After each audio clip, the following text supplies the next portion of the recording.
संग संग यार तोर बिना सुना लागे मोर सगरो संसार रे।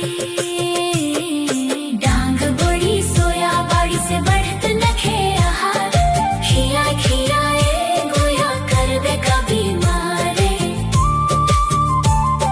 छम छम बरसा छाते ले आ गोया रे खाखरा तो धेला नबरे सुरवा बनाए पियावे।